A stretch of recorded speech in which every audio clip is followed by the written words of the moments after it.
इंदिरा शाह ने लिखा है, प्रणाम अनंत श्री। लास्ट वीक मैंने आपसे अपनी गहरी नींद और पूर्ण जागृति की बात कही थी। आपको उचित लगे तो इस बारे में कुछ कहें, अन्यथा नहीं।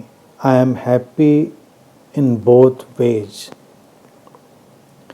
You are happy in both ways, that's very good. सबसे अच्छा वही है। प्रश्नों के उत्तर या कहें प्रत्युत्तर या रिस्पांस मैं हमेशा देता हूँ। जब नहीं देता हूँ तो जो सीकर हैं, जो प्रश्न रख रहे हैं, उनको यही एटीट्यूड लेना चाहिए कि हम हर हाल में खुश हैं। उत्तर आया तो, उत्तर नहीं आया तो उसको अस्तित्वगत घटना माने, उसको एक एग्जिस्टेंशियल वे माने।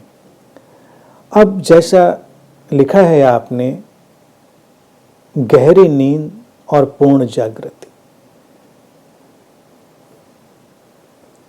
इनका तो रिश्ता है ही है ना।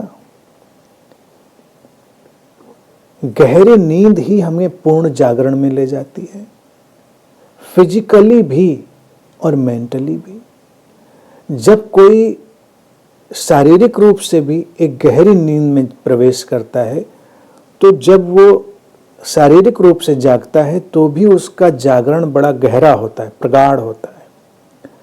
और कभी यही नींद अज्ञान की या विचार के तल की हो, गहरी हो, उसका एहसास हो, और उसके बाद फिर जब ज्ञान का जागरण होता है, बोध का जागरण होता है, तो वो भी उतना ही गहरा, उतना ही प्रगाढ़ होता है।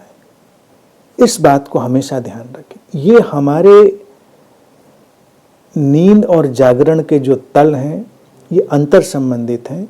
चाहे वो हमारे शरीर के तल पर हों, चाहे वो मन के तल पर हों, चाहे वो हमारे और गहरे तलों पर हों। वो सीकर फॉर्चुनेट है, सौभाग्यशाली है, जो इस प्रगाढ़ निद्रा का अनुभव कर पाता है। जीवन में कभी उदाहरण देखें, जो लोग उथले होते हैं वो उथले ही रह जाते हैं। क्यों उथले रह जाते हैं? क्योंकि ज्ञान उथला है, समझ उथली है, नींद उथली है, सब शैलो है। भारत में हमने देखिए कालिदास जैसे उदाहरण रखे, उससे हमने क्या बताने की कोशिश करी? अज्ञान की, जड़ता की एक गहन निद्रा है, और उसके बाद फिर ज्ञान का ऐसा उजाला है, आलोक है। लेकिन जो उस आलोक के पहले ही सपना देखने लगे उस आलोक का, तो वो वास्तविक आलोक से तो दूर हो जाएगा।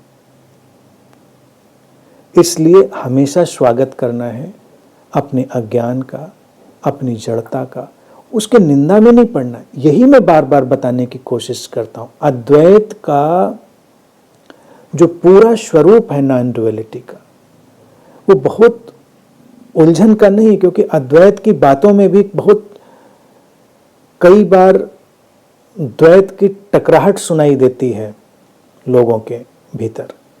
लेकिन अद्वैत यह है कि ठीक है, गहरी निद्रा है तो है, उसका क्या करना? उसके बाद पूर्ण जागरण का शिरा आएगा, क्योंकि वो एक वर्तुल है, वो एक साइकिल है, वो एक्सटेंशन है।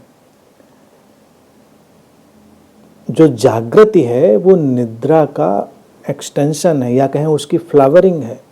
तो ये प्रोसेस है। जो उसको स्वागत नहीं करेगा वो उसके विस्तार में भी नहीं जाएगा। इसीलिए अपनी कमियों, अपने अंधेरों, अपने अज्ञान, अपनी वासनाओं, अपनी इच्छाओं, उनसे युद्ध न लड़ें,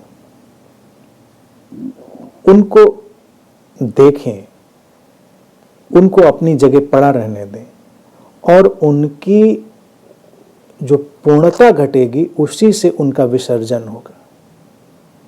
बिना पूर्णता के विसर्जन नहीं होता। जैसे रात में तुम सो, नींद पूरी हो जाए, आंख अपने आप खुल जाती है।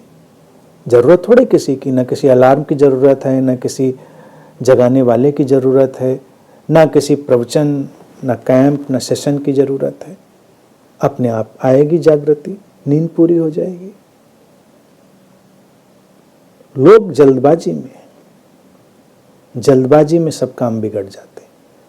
तो इन बातों पर इतना ही कहना है, बाकी जब इस संदर्भ में कुछ और बात रखी जाएगी तो उसको हम और विस्तार देंगे।